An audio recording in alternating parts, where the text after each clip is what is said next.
नमस्कार, जय हिंद, जय Bharat and welcome to Dev Talks. This is Adi Achint. मैं एक पेपर पढ़ रहा था, मैं आपको जो दिखाऊंगा, ठीक है, ये ब्रूकिंग्स इंस्टीट्यूट ने लिखा हुआ है।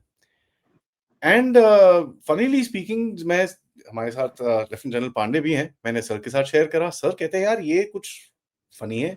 ऐसा ही मैंने भी एक पेपर लिखा था 2008 में। Now funnily speaking, the Brookings Institute का जो पेपर है दैट इज 2009 एंड सर का पेपर है 2008 का। Connect the dots wherever you want to. But पहले तो सर नमस्कार, वेलकम टू द शो। नमस्कार। जय हिंद, जय भारत। सर, पेपर का नाम जो आपने लिखा था, you wrote about addressing Iran nuclear program, options for USA. And जो ब्रूकिंग्स इंस्टीट्यूट में जो पेपर लिखा गया है, and I will just share the screen so that everybody can actually see this. It is which path to Persia, options for a new American strategy towards Iran. And guys, आपको ये जान के हैरानी होगी, इस पेपर के अंदर exactly जो अभी चल रहा है ईरान के साथ, ये जो इजराइल हमला करेगा, as a matter of fact इस पेपर के अंदर एक लाइन है which, and I'll show you the table of contents. It says one thing very simple, chapter 5 part 2, which says leave it to BB, allowing or encouraging a Israeli military strike. एक चीज हमने already देखी, उसके बाद regime change, ये वो, all that they keep talking about.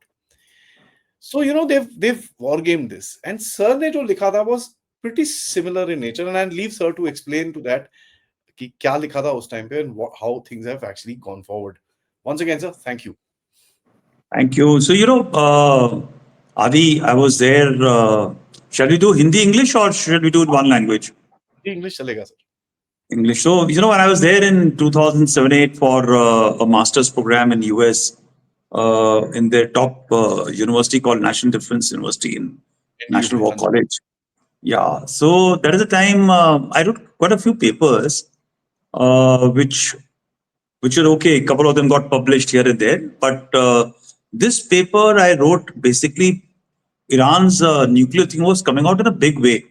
And to be candid, I'm quite fond of the Persians in terms of the Persian nationalism part. And I had read books on them, and I used to follow their activity. And I was trying to understand that why exactly the Iranians are behaving the way they are behaving. So, when you push a civilization, because Americans don't understand civilization, they understand because they're a new country, they're a mixed population, they are all essentially migrants, and they have a utopian world of a different nature, which is quite materialistic, which whereas Persian or our own civilization, Bharat civilization, the Chinese civilization, all we are slightly different in terms of our aspirations, our requirements, and all.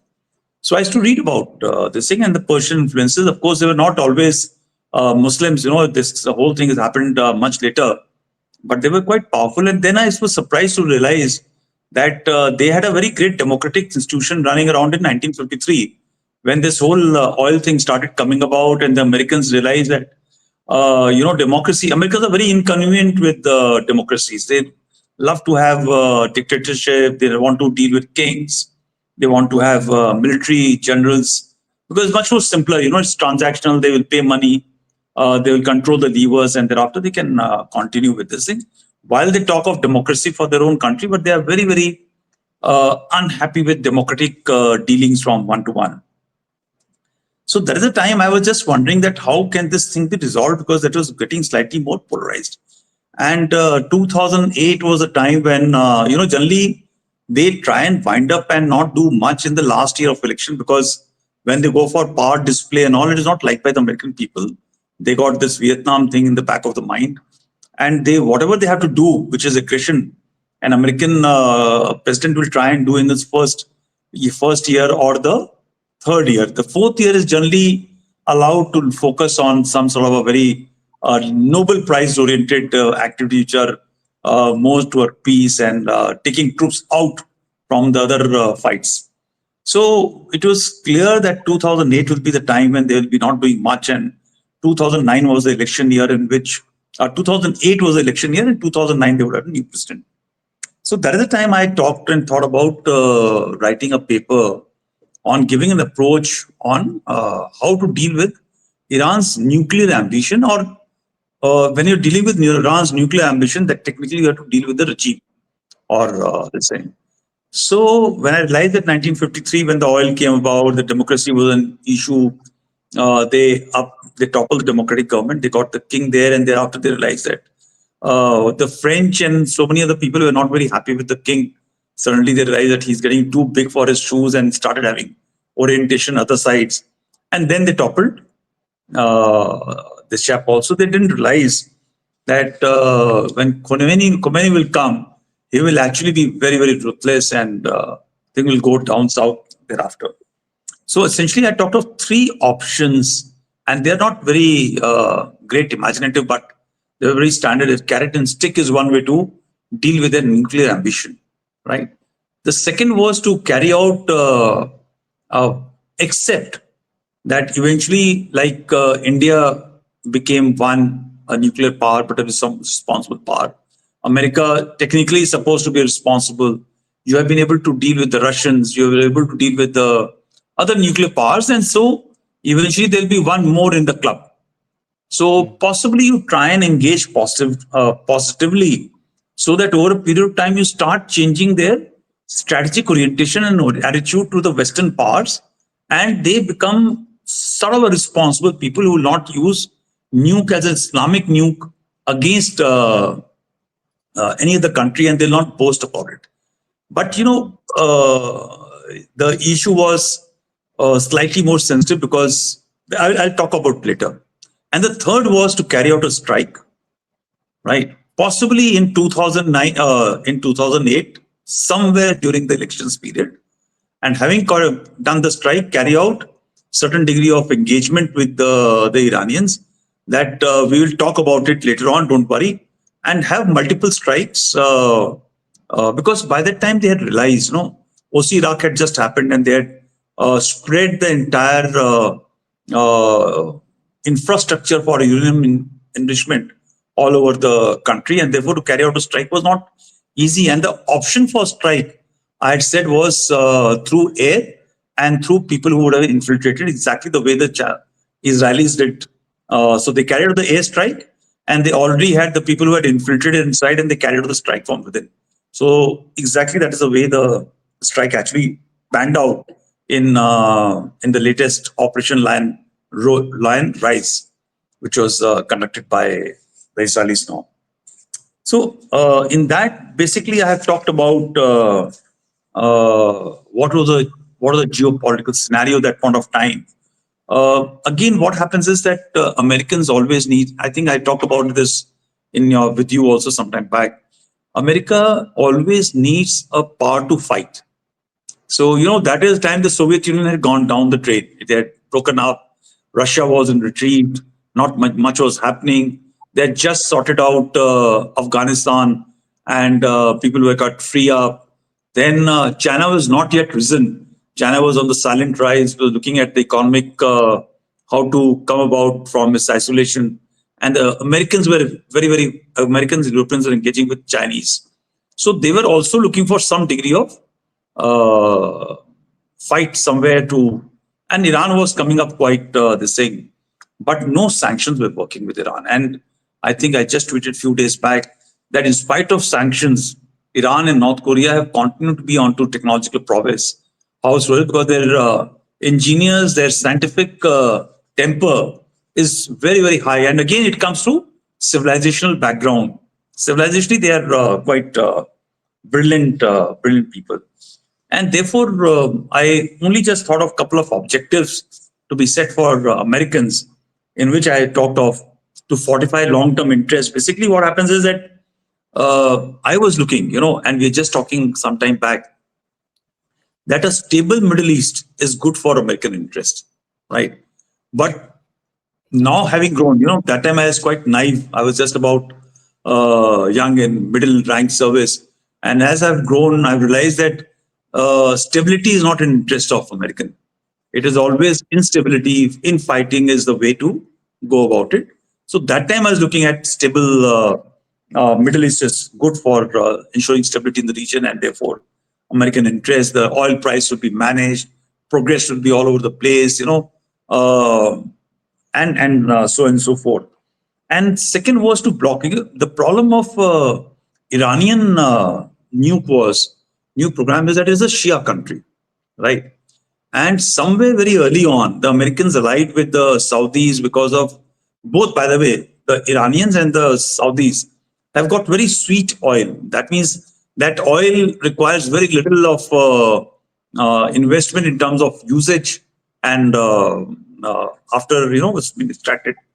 Unlike the American oil requires huge amount of investment to actually extract and thereafter use. So they had already aligned with the Saudis and this whole Sunni thing, because Iran is right plumb in the center of a Sunni environment, right? And therefore, for them to get a bomb, which would have meant very clearly one thing, that the Saudis and other Sunni countries will go for it. While Pakistan already had one, okay, there was also compulsion for Iran to get one, because Pakistan was, though it called Islamic bomb, but technically a Sunni country and aligned to Saudis. And people had talked about it that it was funded by the Saudis, right? This entire program. And therefore, there was a tie-up between Pakistan and Saudis that this bomb will be available on whenever required to you. Israelis had one. So you technically had, by extension, Pakistan and Saudis and anybody who could buy off from Pakistan and Israelis having. And Americans in the region had already won. So therefore, they were actually surrounded by people who had nukes. And, that point of time, and even now, having a nuke is a major weapon to call off, to bargain onto the world table. You look at the Russians, they're able to get through. What they're getting through is only because they got a great amount of nuclear pile, which is lying with them. So this was one very important requirement for Iran to actually get on this thing, and this was to be contested again by the Saudis, because if they had got one, the Saudis will get it, and therefore I carried out this option paper for the American policymakers, and which when you're doing the course there, this is what very great thing about Americans is that they read almost everything, and thereafter they carry out assessment for what is possible. They are not constrained to their own idea. They look at ideas all over the country, all over the world. And then the first one, so therefore I came about, was using multilateralism to contain through carrot and stick system, because that point of time, Russia was technically neutral, China was neutral, the French were slightly more powerful, they were engaging with Iran.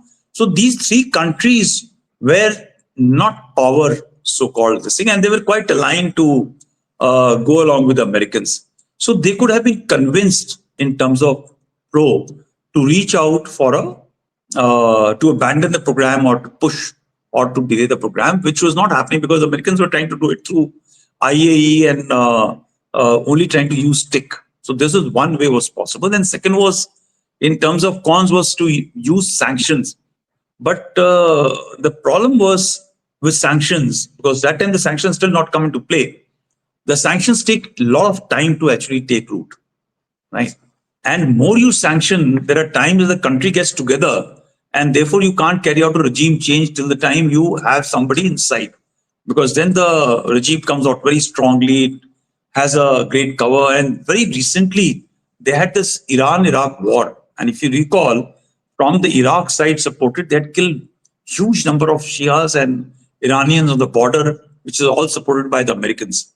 So all this complexity was slightly difficult to achieve in terms of carrot and stick, which was one of the options, but it was a workable option even at that point of time if the Americans had wanted to go for it with clear heart.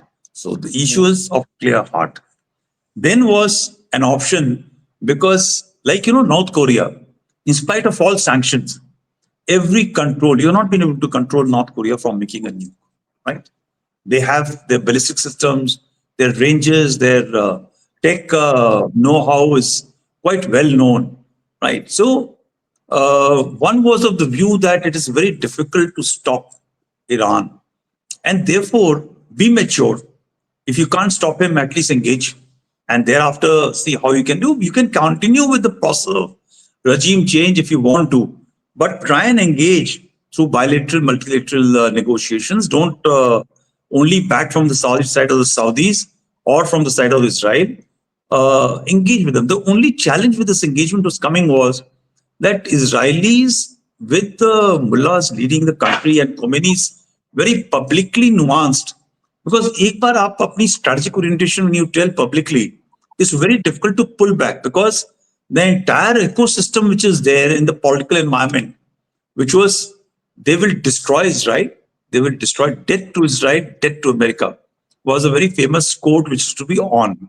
So when have you talked about death to Israel and death to America? How can you, as a leadership, that top leadership, there are actually 3 or 4 layers of leadership in Israel, in Iran, and they are all tied on to each other. The moment somebody says a positive sentence about Americans that point of time, that chap would have been shot dead and possibly hung or removed. So that is the fastest way of getting killed was to talk positive. So this was big challenge in terms of reaching out to accept. But yet, I think if they really wanted to do it, they could have reached out to Iran through public nuances, accepting their civilizational role and importance in the region, and trying to get away from the clutches of Turkey and Saudis. They could have done this. But again, that is a long drawn affair. And Iran, that point of time, looked slightly more closer to getting a bomb that moment of time. And third was to actually carry out to strike both. And that was possible that time because Iranians didn't have that very well developed PD systems, they didn't have the ballistic systems. Israelis had great prowess in, if you recall, somewhere in 90s, Israelis had reached out to the Indian government that if you give us the bases and if you say yes, we will carry out the strike to Pakistan and bomb them out, their nuclear assets, and we'll clear that nuclear problem for you. So Israelis had the option to do it, but they were being always controlled by the Americans not to do it, right? So this option existed that both Americans and the Israelis could have done through sending people inside, and they have got certain degree of support even that time. They could have done it, and to carry out airstrikes. And the combination of two was one of the options. So these are the 3 options which I gave and which you know very well that combined with Lion Rise and Midnight Hammer, I think both systems were applied by Israelis and thereafter the Americans, that they worked inward and outwards and they carried out the strike in this thing. And they've actually not destroyed the nuclear program, but they've surely pushed it by at least about a year and a half. And I feel that this is the time when they'll be looking for a regime change if possible. It is possible. There are fractures within Iran, but let's see how it happens. So this is how I wrote that paper. And I was quite surprised that when you read the paper, you said that, sir, the paper is exactly the same, what has been extrapolated in a 200 page worth of a book as a policy direction. Yeah. I mean, they've gone through a lot, and they've actually written pura itna sara, where they talk about regime change, they talk about the direct attacks, they talk about engagement policies which were done by the Obama regime, they talk about the engagement by the Biden, and they talk about the JCPOA. No, they talk about Clinton administration actually.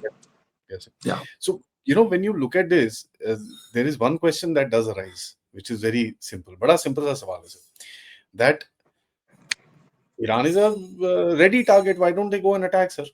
Simple, straight. Go attack, finish it off. What's the big deal, sir? So my point is a larger point here. Ki bhai, your enemy might be ready to take a hit. You've already got the upper hand. Would you want to kind of go finish the job because then the job becomes bigger? Or how do you look at it, sir? Yeah, what experiences the Americans and Chinese both have had. When they burned their fingers in Vietnam, right? And the Chinese burned their finger again, partially in Vietnam, but definitely in Korea. They realized one thing, that when you touch something called war, it sets you back domestically and internationally, economically, and in all sense, it really sets you back, right? So is it worth it? And second, look at the American smartness also. In First World War and the Second World War, when did they join? They joined when the major contestants were actually onto their knees, tired, thak gaye the wo. And now they come afresh, after having prepared their entire system. They've had the warplanes, they have done the exercises and everything. And totally fresh, they will come, and thereafter they'll choose a side and then bang up the enemy, and thereafter they'll make great Hollywood movies and all, and thereafter they are into it. Right. So then they realize that it is better to kill the enemy from within. Have the patience, have a strategic patience, have restraint, use economic prowess, use multilateral concept of sanctions. Thereafter, you start choking out a country, and once you have got enough dissension from within, there is an economic challenges. You got people on the buy from inside, and you are having pressures from the outside. Thereafter, you can actually dry the blood out of the country, and thereafter you can take over and do whatever you want to do.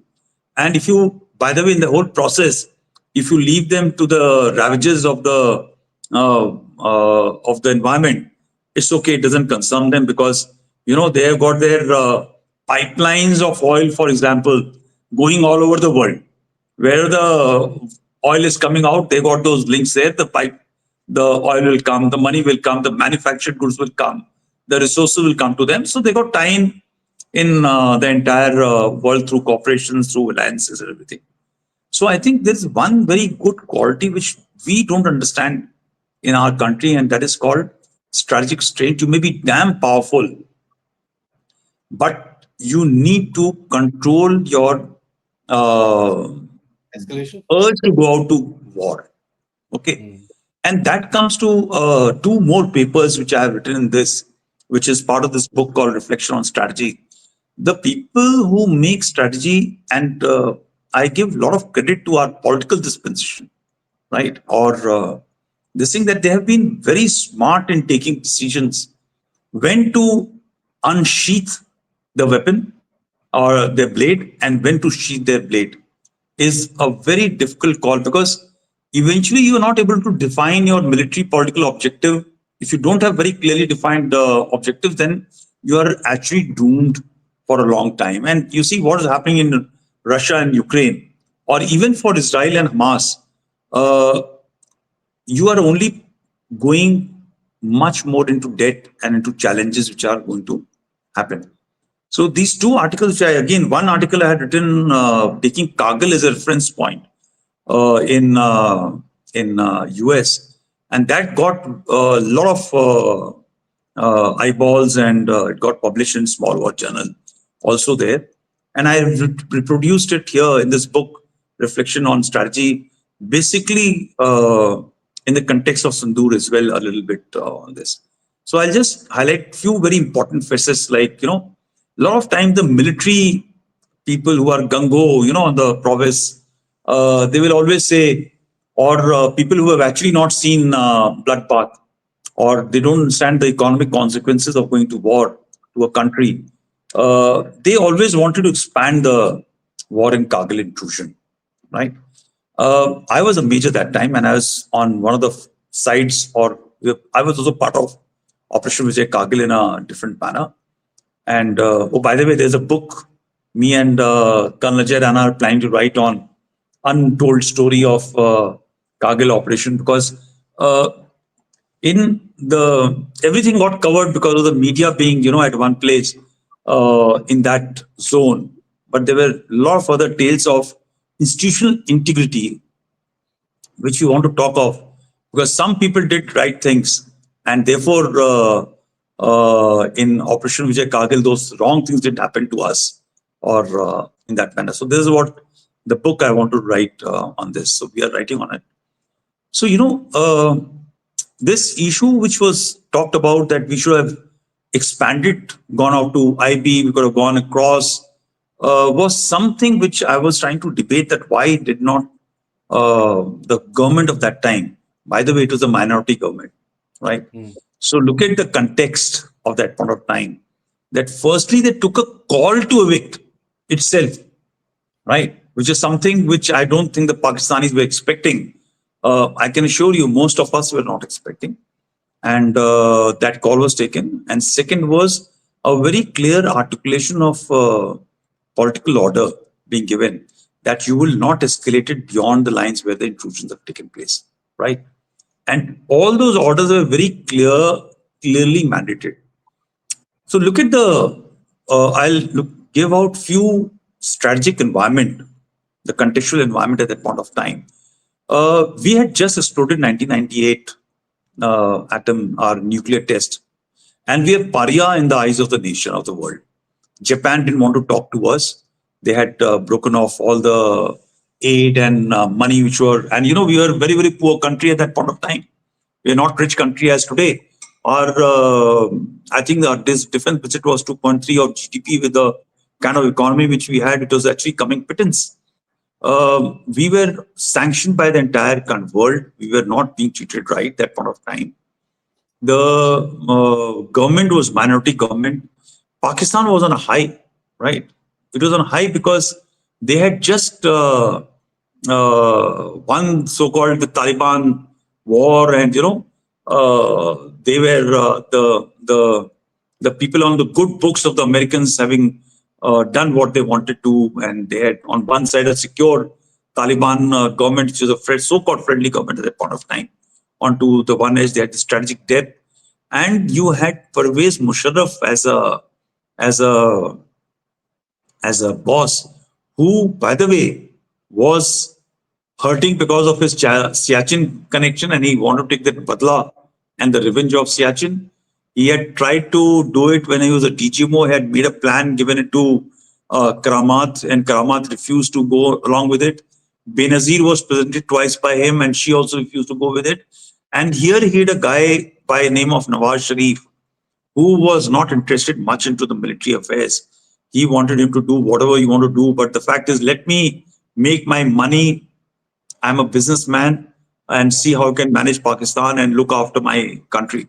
So this was the contextual environment in the world also. Besides America, the only thing good about America was that time was they were wanting to have a bilateral resolution to take place between India and Pakistan on the issue of Jammu and Kashmir, which was something what Pakistan was quite surprised. They had given their blood and toil. They had actually sold out the country to the Americans, and certainly the Clinton administration was after them, that resolved it bilaterally, and they always wanted a third player, and they continue to have even today the same orientation. So this was the context, right? And they need to do something very quickly, and they also realized that there is a minority government there in India. And Pervez Musharraf also realized that he was also running out of time, same as Asim Munir did, right? Not much difference, right? And let me do something silly as possible. And it was very beautifully selected. Kargil sector, right? A little towards the Kashmir side, and all along the Kargil sector, these areas used to be traditionally winter vacated, So it was something like a mutual thing, difficult to occupy, cannot hold in the winters, very tough on equipment, men. We used to lose unnecessary lives and all. And there was a known protocol that once the winters started getting harsh, because routes are avalanche prone, people used to get buried into about couple of 15, 20, 30 feet of snow. So we will maintain this posture. We'll hold the critical post, but the ones which could not be managed to be held will be vacated, and and we'll carry out certain degree of patrolling and all to monitor those. And in this segment, he knew the process which was on. And in this segment, this was very critical, was in Dras, Kargil area, which is to dominate the only artery at that point of time. That Rohtang axis had just not, was truly functional at that sense. And this was the only very critical axis in which is to maintain entire Ladakh, civilian military forces, which is to again go on to the Chinese side, to eastern Ladakh, and towards the Pakistani side or POJK side to manage, and Siachen, everything was being maintained from here. So if you actually choked it here, you will get your revenge on not only in Siachen side, but all other places, right? So if you recall of the firing and the fighting which happened, actually from the Daraz Road or from Myanmar and all those places, you could see the Pakistanis sitting and overwatching these areas of where the vehicles had to move, and the vehicles had to actually, water had to move in the night in trickles and under enemy fire, right? And that was the case along wherever they came in, along the road on the heights. So this was his design, I guess, at that point of time. And he was expecting that there was a minority government will not be able to take a decision. And earlier also, certain losses were actually kept under wraps, so called, because governments didn't want to talk about it, and line of control actually meant where you are there and what you could control is yours, right? Mm. And that is how it will be managed. He thought that maybe that decision will take time, and if you recall, in April 1999, the government technically had fallen. There was a caretaker government kind of a thing which had come about. So this was the geopolitical domestic construct. Indian Army, Indian Armed Forces were on a very low key in terms of uh, equipment uh, availability because of processes and the GDP, the kind of money which was funding which was being given to us. Mm. In terms of a commitment, by the way, a large force was committed in Jammu and Kashmir for nearly at that point of time for about 9 to 10 years now in 1999. So a lot of Pakistani top leadership also thought that Indian army is fatigued, demoralized, totally committed in Jammu and Kashmir, and there will be forces which will be shortfall, their equipment challenges, and how will they come to respond for this thing? And actually, having served more than about 8 or 9 tenures in mountains, and I can tell you that defending in mountains, even in an open trench, is far more easier than climbing up and attacking and recapturing the ground. You are actually walking through the death trap in the mountains. So especially in the high mountains, because there's just no place to open. A shell landing 50 meters away will have shrapnel's effect through the stones which will fly around and kill a chap or injure a chap, right?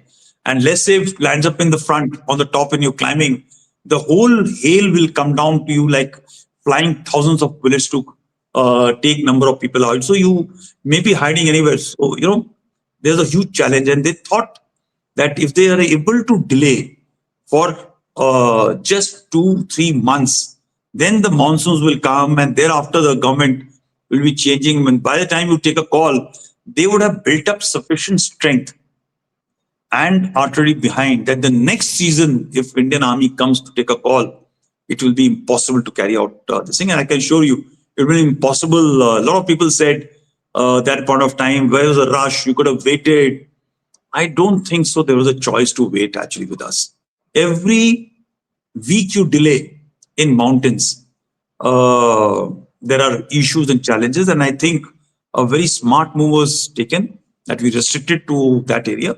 And after having evicted, right, we didn't pursue it. So let's see what are the outcomes, strategic outcomes which came out. Immediately, the world started recognizing the country, India, as a very stable and responsible country, right? We evicted, we stopped. We were not wanting to escalate. The escalation control was with us.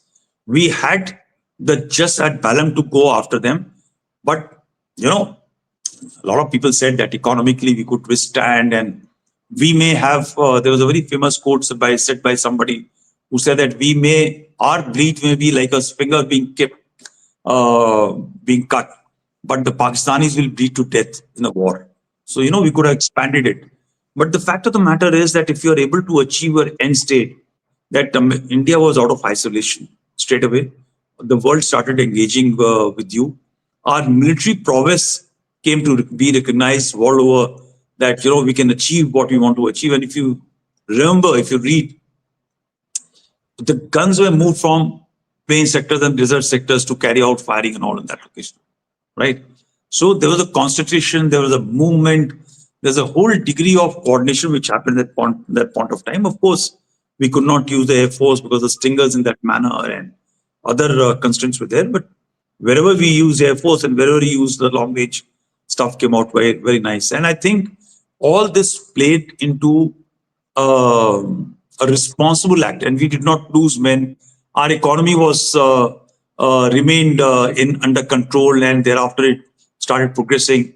So there were a huge set of strategic outcomes which came out. And if you recall, and if you put a point of time that when Pakistan's downfall started and when truly India's rise commenced in the stature of the world, is this point of 1999 when Kargil war happened, right? Yeah. So you see, the benchmarks of success were achievable, and once achieved, you did not extend the benchmark, and that was the smartest move, I think, which are the top leadership, whosoever was involved, had taken, and that is what I referred to. So connected to this, when this book was going to publish, suddenly Op Sindoor happened, and then I wrote an article again about Operation Sindoor, and I'll just give a very quick reference that this is not the first time these things have happened. You please look at uh, the strikes. I'll just tell you a very quick.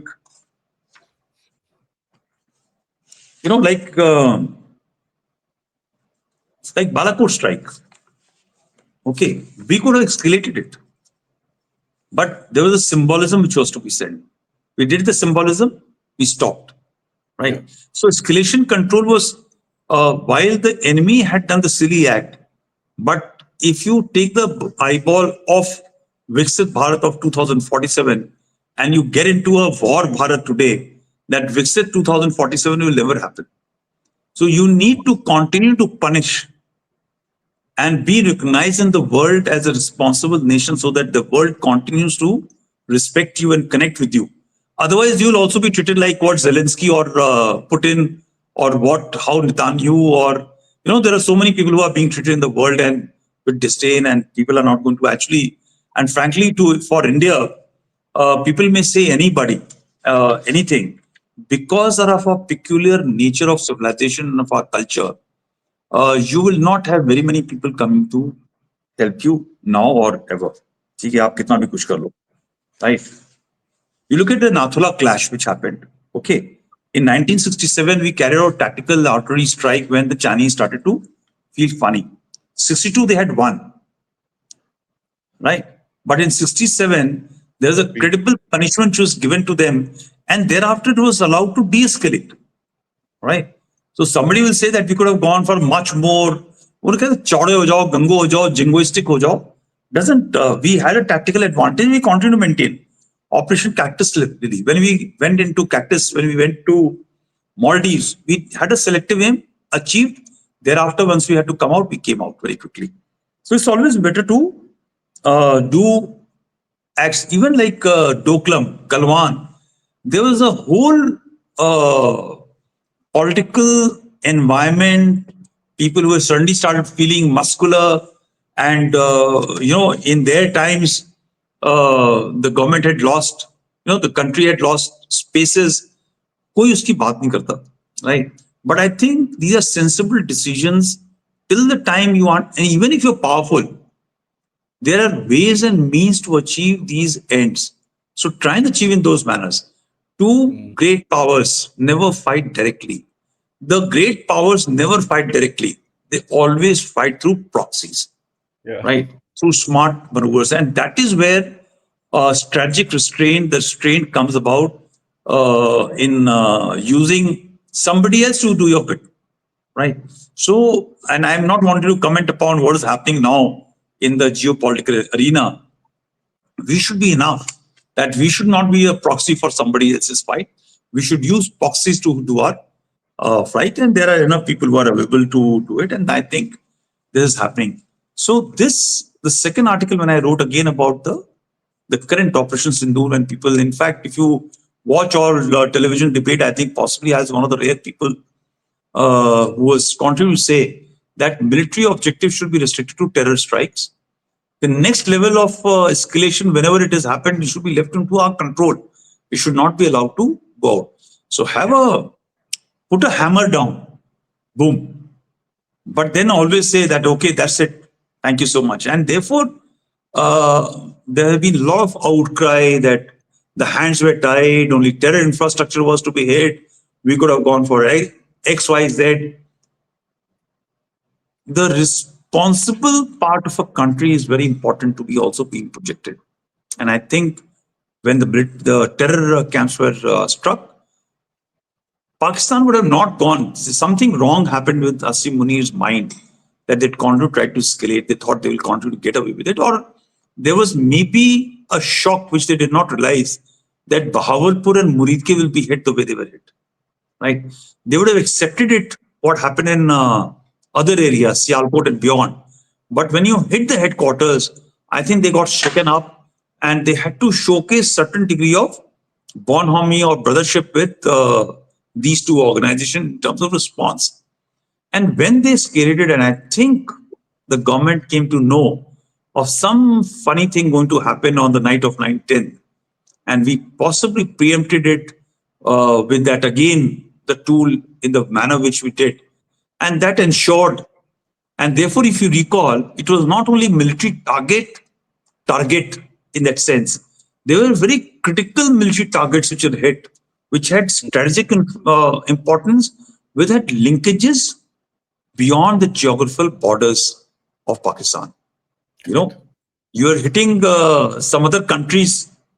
They're saying that, look, the people whom you have been supporting, that chap is going down the chute. If you don't come down, your SS are also going to go down. Right? Mm. So I hope you're understanding what I'm saying. And therefore, the political military objectives were achieved in the first night. But escalation was done to ensure that the major part of escalation doesn't happen, that you don't have to go to a war technically. Right? And therefore, what happened on 10th, when you achieved all that, so that is why if the enemy is running with his tail behind, one way to look after is that he's down, let's go kill him. Right? But are we Israelis?